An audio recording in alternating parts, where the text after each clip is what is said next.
Hi guys and dolls, how are you today? Right now what we're going to talk about, and I forgot that I had actually researched this information for you guys. I forgot it was on my computer, pardon the glare on my peepers. So, I'm going to jump right into it. This is not me attacking women, attacking men. The article just says why you're attracted to train wreck men. So, if you're a guy who dates guys, could apply to you. Or if you're a woman who's into guys, then this could apply to you. Don't shoot the messenger. This is just the information that I came across, okay? Why you are attracted to train wreck men. Before I get started, hello to my subscribers. Thank you very much. Pardon the glare. And I'm being nosy right now, so just bear with me. I'm just looking out the window being nosy. Anyway, thank you, subscribers. You're very important to me. You know you're important to me. And for those of you not subscribed, hit subscribe and the bell icon, and you'll be part of the family. Got it? Good. All right. Why you're attracted to train wreck men. Real chemistry requires patience. With two calm people, chemistry takes time to develop, which requires the ability to grow that chemistry slowly. If you haven't reached that point of maturity, then you won't be patient enough to discover the chemistry with a stable and healthy individual. Okay, why did I lose my spot? All right. Drama feels like chemistry. If you, again, if you haven't learned patience yet, and are all about instant gratification, you require something that feels exciting immediately. Drama can feel like chemistry, which it isn't, but you get false excitement from the drama. Stable men will see your flaws. If you are deeply flawed and have not done the work that's required to resolve your more serious flaws, you will be afraid of stable men who might pick up on that. Train wrecks won't judge you. They are wrapped up in their own issues to notice yours. Compared to them, you feel like you are on solid ground. You might just be a generous or nurturing person. It makes you happy to give to others, and unstable men need you to give a lot. It is your nature to help someone in need, so your radar goes off when you find someone who is quite broken. Tell them about how to direct that strong desire to appreciate. Okay. So what you can do is do what I did. A lot of times, people do have a tendency to take other people for granted. And if you're an empath and you're kind by nature, that's just who you are. You can't really, I wouldn't advise shutting down that part of yourself because people don't appreciate it. And God knows I've been on that page with people who damn sure didn't appreciate me. We won't even go into that. But that tenderness and that maternal part of you and that empathic part of you, you can put that where it's appreciated the most. So you can't, I wouldn't suggest pushing your natural self down, who you are, and just becoming hardcore and now you don't feel anything ever again, because that's just not the answer. But put that love towards where it's appreciated. And in my case, I put that love towards obviously my friends, and I put that love towards Smokey, the Shih Tzu that was my son. I didn't mind, when he went potty we took him out for potty in the fall, and it's cold and it's wet and it's, drying his little paws off and drying him off and snuggling him under a heated blanket. A lot of times animals appreciate you more than people. So I would direct that energy towards an animal or towards a good cause or feed the homeless or something like that, because that urge inside of you to take care of somebody else, predators love that and can smell that kindness a mile away, and it makes you a target. I've been a target my whole life. We won't go there. But y'all already know that. If you watch my other videos, you already know that. Okay? So, don't you want another giver? Being a giver doesn't mean you have to end up with a taker. That person will drain you of everything you have. And then move on to the next person and drain them, etc., etc. But a giver will give you the energy to also give, and they will appreciate it much more than a taker. You feel bad leaving him. If you are generally empathic and generous and someone tells you that you are not, you want to stick around longer to prove them wrong. The name calling and accusations will follow, along with no one will love you like I do, which is in an abusive situation, and that's not a good thing. So yeah, abusers will do that. They'll say, no one will love you like I will. And if in a case where the person's treating you like crap, well, that's a good thing that no one will love you like that. Again, because who needs that? Right. You need a project. Sometimes we get caught up in, I can fix this person. Guilty. Was guilty of that in the past. Sometimes we get caught up in, I can fix them. I will love them hard enough that one day they will not only appreciate it, but they will return that love. Not going to happen. With certain types of individuals, that is completely unrealistic. Another reason you're attracted to train wrecks. This is a distraction. An unstable relationship will distract you from your goals, which could serve as an excuse to prevent yourself from doing what needs to be done in your own life. You want to pull all of your energy into this so-called relationship. Another reason, you're insecure. Sometimes people have very low or almost no self-esteem.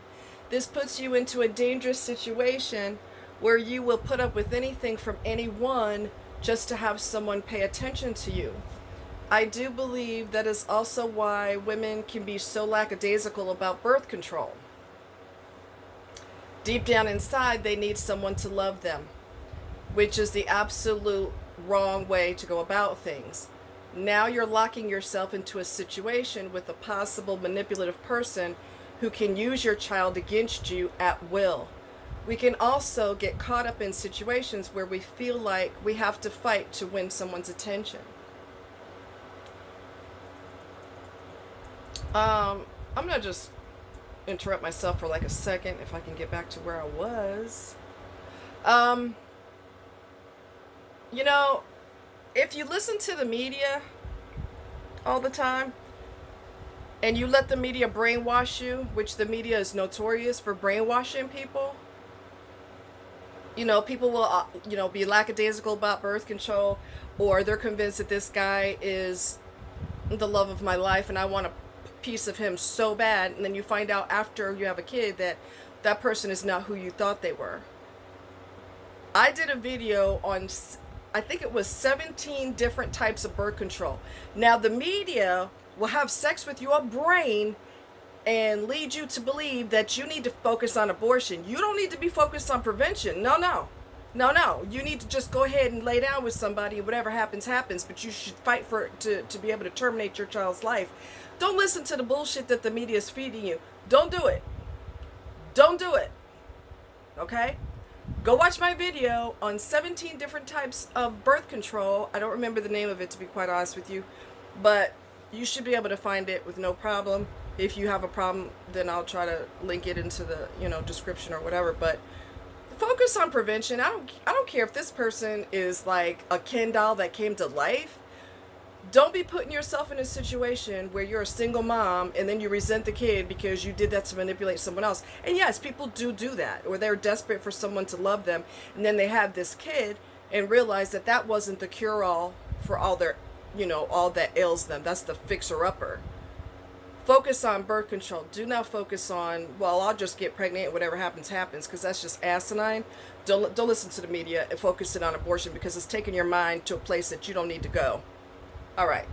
Just had to get that out. Anyway, adoration should come easy. If you don't think you are worthy of being adored, then you are only comfortable with relationships where getting that affection is very difficult. Once you get stronger with your self-esteem issues, you won't settle for garbage anymore. You don't want to move the relationship forward. With an unstable person, you will always be stuck in the here and now, because there's always yet another issue lurking around the corner that needs to be resolved. Healthy relationships come with expectations. For example, after dating for some time, it's not unusual for people to get married. If you are not ready for that, you may stay stuck in a relationship that is going nowhere unconsciously. You don't want to be alone. But if you will do anything to not be alone, you will settle for anything from anyone at any time. Okay? Caregiving is not a relationship. You have to remember that if this entire relationship consists of you taking care of this man, tending to his mood swings and tending to his mood swings and trying to make him a better person, you are still very much alone. A true relationship makes you feel like you have an equal who will also take care of you. Um, and a lot of times, for example, the world is filled with narcissists, as you already know, and I'm sure you've picked up on how unreliable other people are, how uncaring other people are. Unless it's something that happens to them, then all of a sudden it's a federal case, right? If something goes wrong with you, well, I don't have time. My dog's gonna have puppies. My fish needs me. Gotta go. Here comes the ice cream truck. I gotta go. Right. So the world is filled with narcissists, and one of the things that I fell into this trap, and I'm over it now. I'm over it. One of the things that they do when you first meet them is they give you a sob story of something that happened to them that was really bad or really sad. And they're testing to see if you're going to respond correctly to that. If you have empathy and your heart is just pouring with emotion for them, you don't have to cry or get dramatic. But I mean, if they sense that you're really, oh my God, I'm so sorry. Oh, come here, hug me. Then they're thinking to themselves, if they're a manipulative person or they're a narcissist, which is a manipulative person, in the back of his mind, he's thinking, yeah, sucker. I got me a hot one now. I would just say stay neutral. If you meet someone for the first time and they're telling you something dreadful, it could be that they're not manipulating. They just need to get that off their chest. But it could also be that they're testing the waters to see what your reaction is. And you're not going to, if somebody's had a horrific life, for example, they bounced from foster home to foster home to foster home, and nobody ever loved them, and whether that may or may not be true, who knows, right? Just know that number one could be testing the waters, and number two, subconsciously you might go into, I'm going to love this person so hard, and I'm going to show them that the whole world doesn't hate you. I'm going to love you with everything that everybody else should have given you. I'm going to give it to you, and I'm going to make you healthy, and I'm going to make you strong, and I'm going to make you love me. No, that doesn't work. I've done that dumbness too. It doesn't work. In fact, the person gets worse. The more you do for them, the more they resent you. They don't say thank you. I appreciate that. They don't say that. Why would they? Narcs feel entitled. They have a sense of entitlement. So you can't love somebody hard enough to, I'm going to show you that I'm the one that's capable of loving you. No one else could, but I can. That doesn't work. You're going to exhaust yourself and sell your soul to the devil, and everything that should be for you, you're going to pour into them, and they're not going to appreciate it anyway, so you're wasting your time. You need to cut strings. And I know of some people who are caught up still in narcissistic relationships to this day, but they don't want to leave their creature comforts. Let's just keep it real. They don't want to leave their comfortable house, the family room with the movie entertainment center in there, and all the cozy nights. We're sitting around watching a movie and popcorn, and roasting hot dogs in the bonfire when we went camping, and you don't want to break that apart. But if you're with a narcissist, once their kindness ends, then here comes the nightmare that is who they truly are.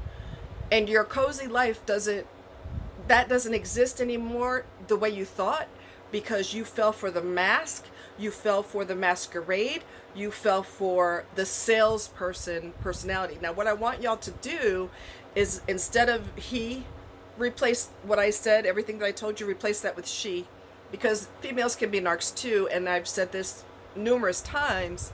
Narcissism is not gender specific, okay? So I'm not picking on anybody. I'm just saying, you know, this particular article just pertains to, you know, why you might be attracted to broken people. And men can be attracted to so-called broken women, and they can be monsters too. So it's not gender specific. So if you have any questions, let me know, and thank you for joining me, and I'll see you next time. Bye-bye.